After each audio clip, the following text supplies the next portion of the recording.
안녕하십니까. 비트코인 호들러입니다. 제가 비트코인의 단기적인 가격을 예측하지도 않고 선물도 안 하고 차트 분석을 하지 않는 이유는 가격 예측은 확률이 50% 정도밖에 안 되니까 하는 것이 의미가 없고, 선물은 시작하면 발을 뺄 자신이 없기 때문에 하지 않는 것이고, 차트 분석은 일반적으로 기술적 분석이라는 방법이 있기는 하지만 가격과 거래량을 이용하여서 추세를 파악하고 예측하는 방법이라는 것만 알고, 이동평균선이나 상대 강도 지수, 이격도, 볼린저 밴드 같은 움직임을 근거로 가격을 예측할 재능이 있는 것 같지 않기 때문입니다. 저는 통계학을 배운 적이 있지만 통계학에 관심은 없었습니다. 대학 4학년 때 통계학을 한 학기 수강했는데, 그때 통계학을 강의하시던 교수님이 50분 열심히 강의하고 쉬는 시간 전에 가지고 있던 분필을 칠판에 탁 던지면서 했던 말이 기억이 납니다. 이렇게 정답을 찾아서 투자한다고 돈을 번다는 보장은 없다, 이렇게 말했거든요. 그렇지 않겠습니까? 통계학이 투자 성공의 열쇠가 된다면은 통계학 교수님들이 대학에서 강의나 하고 있을 필요가 없지 않겠습니까? 그렇기 때문에 차트를 분석하여서 비트코인의 단기적인 가격 예측을 할 수도 없고 하지도 않습니다. 그러면 왜 비트코인을 관심하고 있는가? 그 이유는 다른 데에 있습니다. 비트코인 현상이 과연 세상을 어떻게 변화시킬 것인가에 대한 궁금증을 해결하기 위해서입니다. 그것은 세상이 어떻게 변천해 가는지 늘 관심하면서 살아온 저의 인생 철학과 맞물려 있기도 하고, 또 변화의 한 물결로서 비트코인을 바라보고 있기 때문입니다. 엘리트라고 자부하는 경제학자나 금융업계의 주류들은 비트코인의 성공을 염두에 두지 않고 있는 것 같습니다.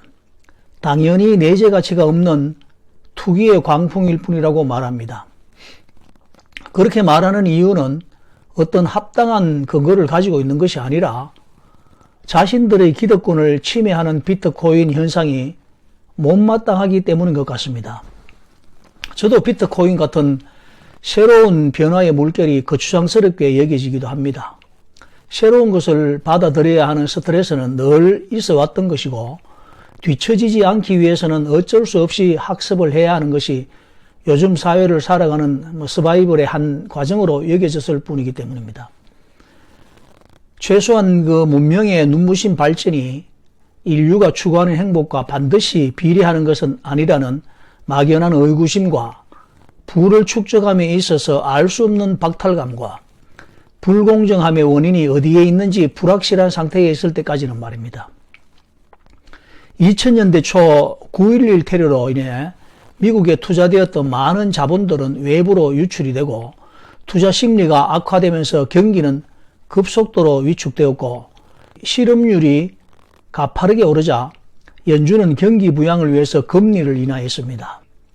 1% 수준으로 금리가 인하되고 대출을 받아 주택을 구입하는 것이 대유행이었었는데, 프라임 등급과 알트 A 그리고 서브 프라임 등급의 세 가지 신용 등급 중에 처음에는 프라임 등급에만 대출을 했었는데 나중에는 서브 프라임 등급에까지도 대출을 해주게 됩니다.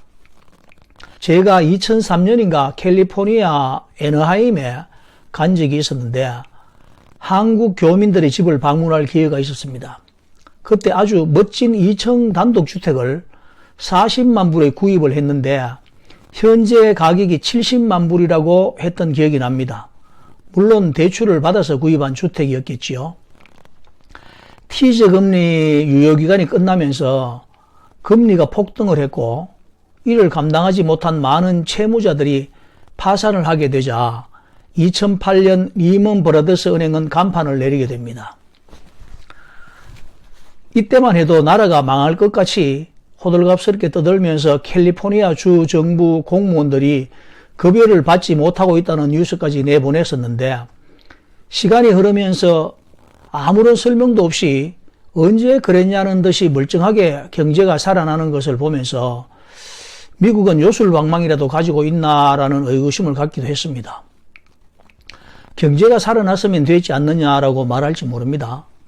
그러나 공짜 점심은 없다는 말처럼 그렇게 부양한 경기의 회복은 사실은 월급 노동자들과 서민들의 가게에 물 먹은 솜처럼 무거운 부담으로 안겨지기 시작했다는 것입니다. 하루의 노동으로 이틀을 살아가던 서민들은 하루 반 정도밖에 살아갈 수 없었고 한 달 일하면 40% 저축할 수 있었던 것이 35%, 30% 정도밖에 저축할 수 없는 상황이 현실로 닥쳐왔지만 누구도 그 이유를 알려주려고도 하지 않았다는 것입니다. 눈부신 문명의 발전이 인류에게 여유로움을 주는 것이 아니라 더 분주하고 피곤한 삶으로 몰아가고 있다는 사실조차도 감지하지 못할 정도로 말입니다.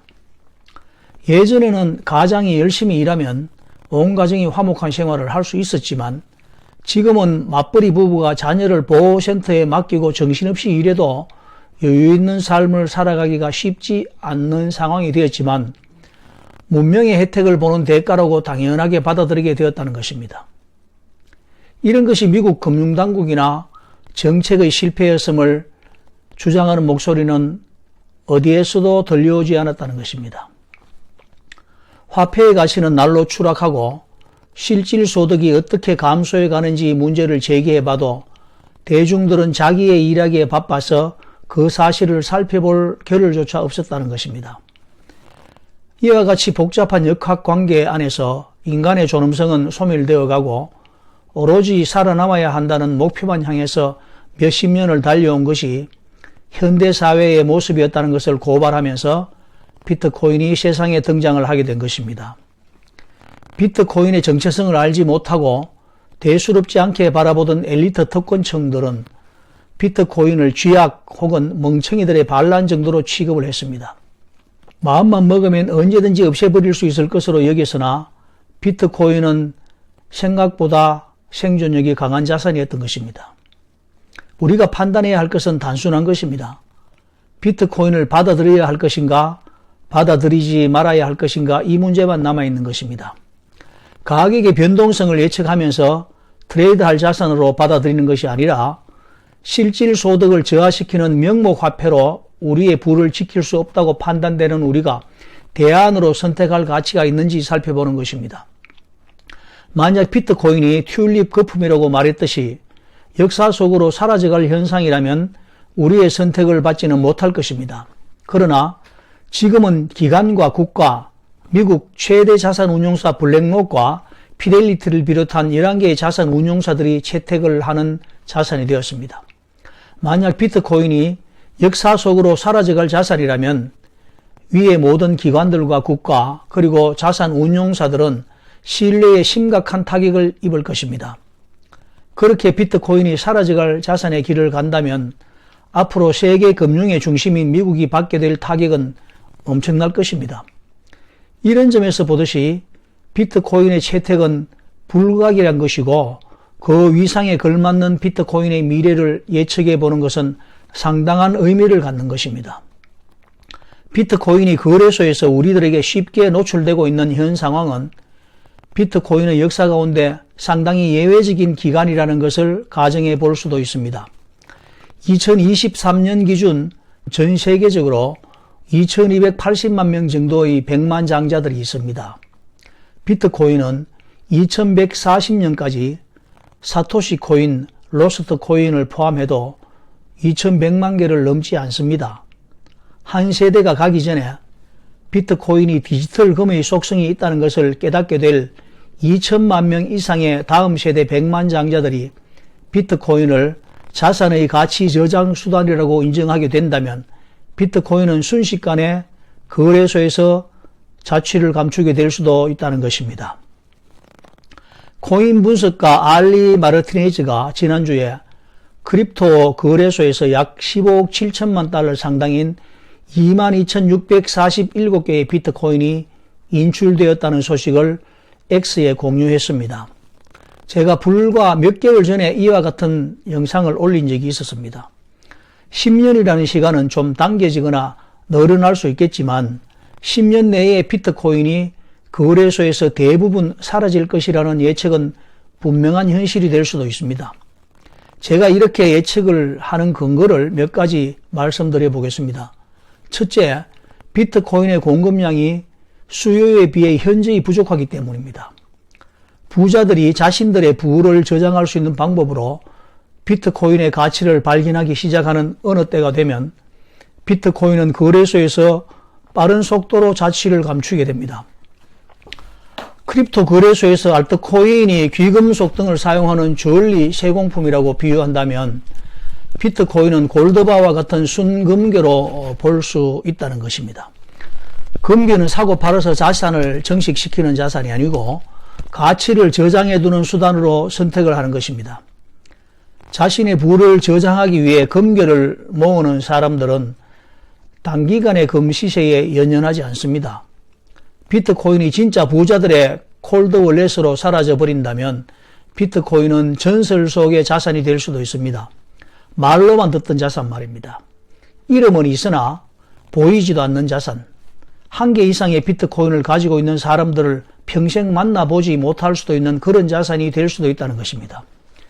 비트코인 1개를 소유할 수 있는 마지막 기회가 우리에게 주어졌다는 사실을 나중에 깨닫게 될 수도 있을 것입니다. 여러분은 바이올린 명기 중에서 스트라디바리우스라는 이름을 들어보셨을 겁니다. 1644년 이탈리아에서 태어난 안토니오 스트라디바리가 만든 바이올린입니다. 과르네리, 과다니니와 함께 3대 명기로 불리는 스트라디바리우스는 비올라와 첼로를 합쳐서 800대 정도가 현존하고 있다고 합니다. 엄청난 악기인 것은 맞지만 현대 바이올린 제작 기술이 워낙 뛰어나기 때문에 요즘은 불과 몇 천만 원 정도의 가격으로도 스트라디바리우스를 능가하는 음색과 음량을 가진 좋은 바이올린을 가질 수도 있습니다. 그러나 스트라디바리우스는 그 가치가 날로 더 높아져 갈 뿐 아니라 가격도 수십억 원에서 경매를 통해 190억 원 낙찰된 바이올린도 있었다고 합니다. 한정된 공급량에 비해서 많은 사람들이 소유하기를 원했기 때문이었을 것입니다. 비트코인이 부자들의 지갑으로 들어간 다음 자산을 저장하는 수단으로 사용되기 시작하면 그 가치는 우리의 상상을 초월할 수도 있을 것입니다. 지금까지 우리가 적용했던 투자 방식으로 비트코인을 가두리 하지 말고 새로운 인류 문명의 한 페이지를 여는 자산 클래스로 비트코인을 바라볼 수 있기를 바랍니다. 지금은 이 말이 무슨 의미인지 이해하기 어려울 수도 있으나 한 세대가 지난 후 오늘의 예측이 지극히 평범한 예상이었다고 평가되기를 바랍니다. 비트코인 호돌이였습니다. 점점 더워지고 있습니다. 건강 잘 지키시기 바랍니다. 밤